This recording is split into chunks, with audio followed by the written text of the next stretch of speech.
ദിലീപ് നിരപരാധി എന്നുള്ള ഏറ്റവും വലിയ തെളിവാണ് കേട്ടോ. നമ്മുടെ ഈ ദിലീപിൻ്റെ കേസ്, ഈ നടിയെ പീഡിപ്പിച്ച കേസ് കോടതിയിൽ നടക്കുമ്പോൾ ആ ടൈമിലൊക്കെ ചാനലിലൊക്കെ വന്നിരുന്ന് കുറേ ഡയലോഗ് അടിക്കുന്ന കുറേ പ്രോസിക്യൂഷൻ ലോയേഴ്സ് ഉണ്ടല്ലോ. അതിൻ്റെ അവരെ ഫോട്ടോ ഇവിടെ വയ്ക്കുക.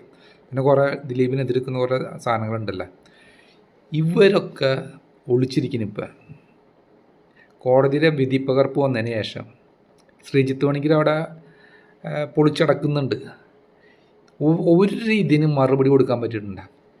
ഒരു 10,000 കാര്യങ്ങൾ പറയുന്നുണ്ട്. അതിൽ ഒരെണ്ണത്തിനെങ്കിലും മറുപടി കൊടുക്കാൻ ഈ ദിലീപിനെ തെറി പറയുന്ന ആൾക്കാർക്ക് പറ്റുന്നുണ്ട്.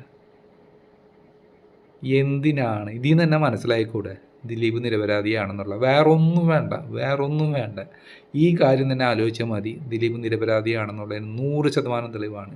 ഇവരൊക്കെ എവിടെ പോയി ഒളിച്ചിരിക്കുന്നു?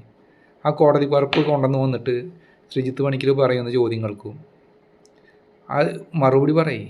അതിലെല്ലാം പറയുന്നുണ്ട്. എന്തുകൊണ്ട് നിങ്ങൾ കൊടുത്ത ഓരോ തെളിവും, എന്തുകൊണ്ട് ആ തെളിവ് കോടതി കണക്കിലെടുത്തുള്ള റീസൺസും അതിൽ വയ്ക്കുന്നുണ്ട്. നിങ്ങൾ ലീഗലായിട്ട് ഫാക്റ്റ് വെച്ച് മറുപടി പറയും. അല്ലാണ്ട് വെറുതെ ചാനലിൽ പോയിരുന്നിട്ട് തള്ളല്ല. വെറുതെ ഇങ്ങനെ തള്ളി അതൊരു നുണ ഒരു 10,000 പേര് പറഞ്ഞു കഴിഞ്ഞാൽ, അല്ലെങ്കിൽ ഒരു തവണ ഒരാൾ 10,000 പ്രാവശ്യം പറഞ്ഞു കഴിഞ്ഞാൽ ഒരിക്കലും സത്യമാവില്ല. വെറുതെ നാണില്ലേ? ധൈര്യം ഉണ്ടെങ്കിൽ ഒരു ഡിബേറ്റിന് വാ. ദിലീപിനെ സപ്പോർട്ട് ചെയ്യുന്ന ആൾക്കാരെ കൂടെ ഒരെണ്ണം വരില്ല. ഇപ്പോൾ ശ്രീജിത്ത് പണിക്കർ ഏതെങ്കിലും ചാനലിൽ ഡിബേറ്റിനുണ്ടെന്ന് പറഞ്ഞു കഴിഞ്ഞാൽ എല്ലാവരും മുങ്ങണം. ടി വി മിനി മറ്റേ മേക്കൊക്കെ വലിച്ചെറിഞ്ഞ് പോയല്ല.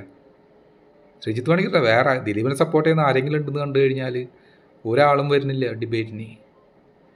തെളിവ് സഹിതം ഫാക്റ്റ് വെച്ചിട്ടല്ലേ അവിടെ കൊല വിളിക്കുന്നത്. അല്ലാണ്ട് ഈ പറഞ്ഞ പോലെ നിങ്ങൾക്ക് അമ്മയും പെങ്ങന്മാരില്ലേ, നിങ്ങൾ അനുഭവിക്കും. ദിലീപിനെ കൊന്നത് ദിലീപാണ് ഇതിൻ്റെ പിന്നിൽ നിന്ന് ആർക്കും അറിയാത്തത്. ഇവർ പറഞ്ഞ കാര്യമാണ്. ദിലീപ് ആണ് ഇതിൻ്റെ പിന്നിൽ നിന്ന് ആർക്കും അറിയാത്തത്. പൾസർ സുനി പറഞ്ഞു. ദിലീപ് അതല്ല, അതിൻ്റെ അപ്പുറം ചെയ്യും. പിന്നെന്താണ്? ഇങ്ങനത്തെ കാര്യങ്ങളല്ലാണ്ട് നിങ്ങൾക്ക് വേറെ വല്ലതും പറയാനുണ്ട്?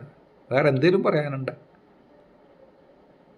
നട്ടലാണെങ്കിൽ ഫാക്റ്റ് വെച്ച് സംസാരിക്കുക. അല്ലാണ്ട് വെറുതെ നിങ്ങൾക്കില്ലേ അമ്മയും പെങ്ങന്മാരും, നിൻ്റെ വീട്ടിൽ പീഡനം നടക്കുമ്പോഴാണ് നിങ്ങൾക്കതറിയുള്ളൂ. മറ്റേ പണി കഴിക്കാതെ ഈ കൂടെ ഇങ്ങനത്തെ കമൻ്റ് അടിക്കാനുണ്ട്, ഇങ്ങനത്തെ ഒരു ഡയലോഗ് അടിക്കാനുണ്ട്. അല്ലാണ്ട് ഫാക്റ്റ് വെച്ച് ദിലീപിനെതിരെക്കുന്ന ഒരാൾ പറയുന്നത് ഞാനിതുവരെ കണ്ടിട്ടില്ല. കുറച്ച് കാലം മറ്റേ പറയുന്നുണ്ടായിരുന്നു കേട്ടോ, നമ്മുടെ ഹാഷ് വാലി.